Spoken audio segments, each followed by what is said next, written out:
La parole est à Monsieur Fabrice Brun. Merci, Monsieur le Président. Monsieur le Premier ministre, nous ne vous avons pas attendu en réformant les retraites en 1993, 2003 et 2010. Et aujourd'hui encore, nous prenons nos responsabilités. Notre projet est sur la table et nous le défendrons. Mais dans quelles conditions? Aujourd'hui, tout est mis en œuvre pour priver le Parlement et donc les Français d'un vrai débat sur la réforme des retraites, qui est un sujet profondément humain, une affaire de vie, une question sociale majeure. Comment pouvez-vous demander à l'Assemblée nationale de voter votre réforme qui va déterminer la vie de millions de Français? Je rappelle que c'est 320 milliards d'euros par an, 14% de la richesse nationale, sans qu'elle ne soit financée. Et vous savez très bien qu'il ne peut y avoir de justice sociale sans équilibre financier. Le Conseil d'État ne garantit même pas la sécurité juridique de votre texte, fustigeant, entre autres, je cite, des projections financières lacunaires et des recours injustifiés aux ordonnances. Il y en a 29 pour 46 articles. Tout est fait pour nous empêcher de faire la lumière sur les nombreux perdants de votre réforme, y compris sur les délais que vous nous imposez. Alors, Monsieur le Premier ministre, de telles méthodes sont inacceptables.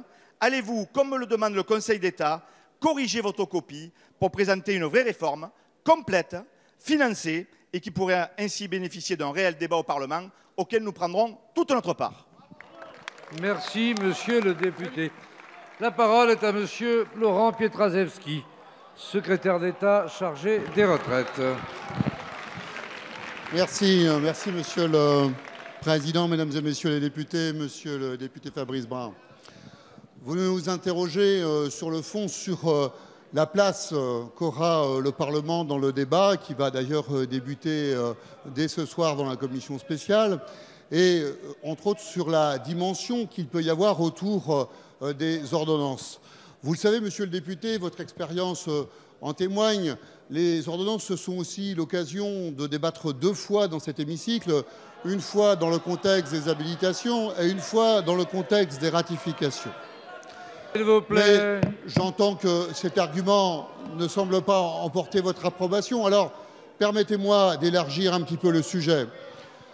Sur le fond, Monsieur le député, vous le savez bien, ces ordonnances, ces 29 ordonnances que vous évoquez, une bonne partie laisse de la place aux concertations sectorielles, car l'objectif est d'écrire l'ensemble des transitions et de le faire avec ceux qui sont concernés.